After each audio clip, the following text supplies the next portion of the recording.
नमस्कार विद्यार्थी मित्रों, इस वीडियो में आपका बहुत बहुत स्वागत है।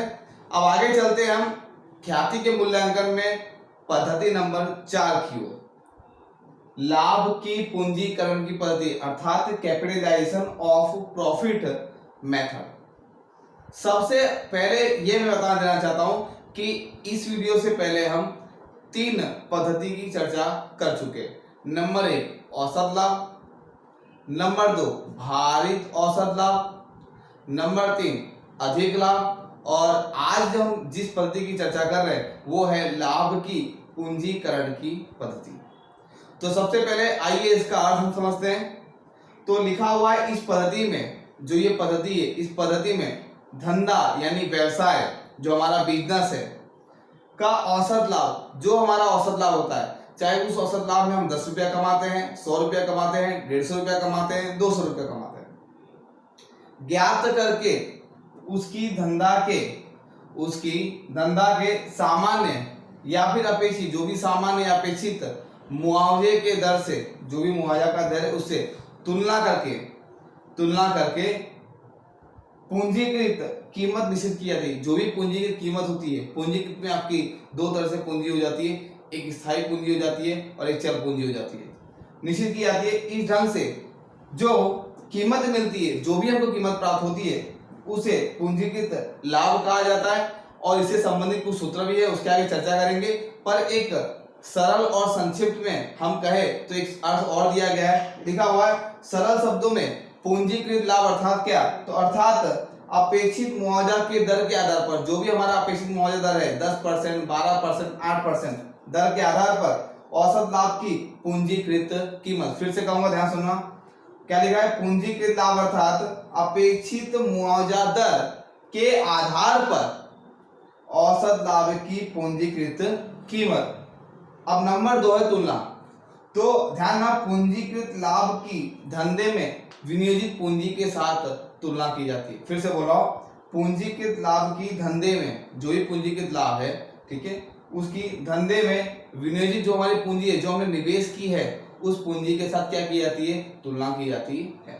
नंबर 3 कोष्टक। अब कोष्टक में क्या समझना, तो कोष्टक में आपको ये 5 स्टेप दिए और ये 5 स्टेप आप इस थियरी में लिख सकते हैं, ठीक है। और इससे संबंधित जो भी आपका सवाल है उसे ये स्टेप वाइज लिख कर आप इसका आसानी से उत्तर प्राप्त कर सकते हैं।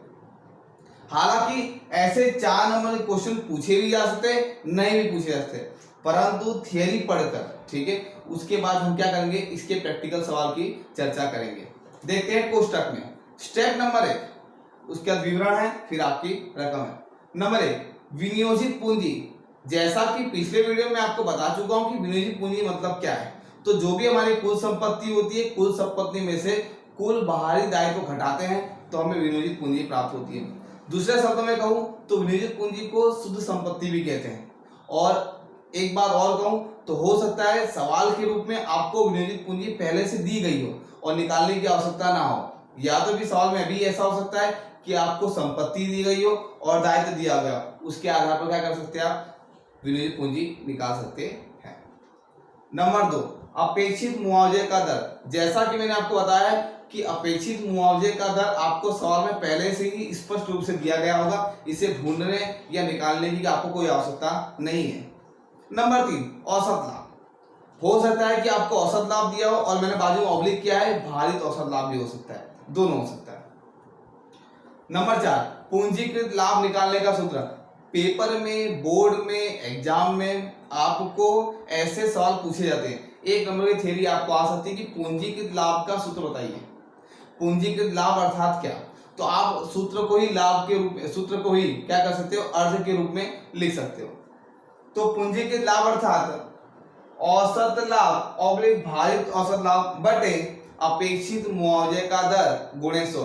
अब गुणे 100 क्यों लगाया है, तो आपको बता देना चाहता हूं कि अपेक्षित मुआवजे का दर जो है वो परसेंटेज में आता है, किस में आता है, प्रतिशत में आता है। तो प्रतिशत के लिए 100 का उपयोग किया जाता है, गुणा किया जाता है। 5वां ख्याति। अब ख्याति निकालने जा रहा हो तो ख्याति मतलब क्या है यहाँ पे, तो पूंजीकृत लाभ माइनस विनियोजित पूंजी। अब देखिए इसका और इससे सीधा अर्थ है, क्या लिखा है, तुलना की बात कर रहा हूं। तो पूंजीकृत लाभ की धंधा में विनियोजित पूंजी के साथ की जाती है, तुलना की जाती है।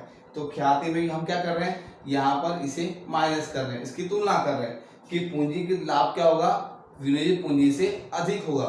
जो पूंजीगत लाभ आपका हुआ वो विनियोजित पूंजी से अधिक होगा, इसलिए पूंजीगत लाभ माइनस विनियोजित पूंजी। तो इस वीडियो में आज हम मात्र लाभ के पूंजीकरण की पद्धति के बारे में चर्चा करेंगे। धन्यवाद।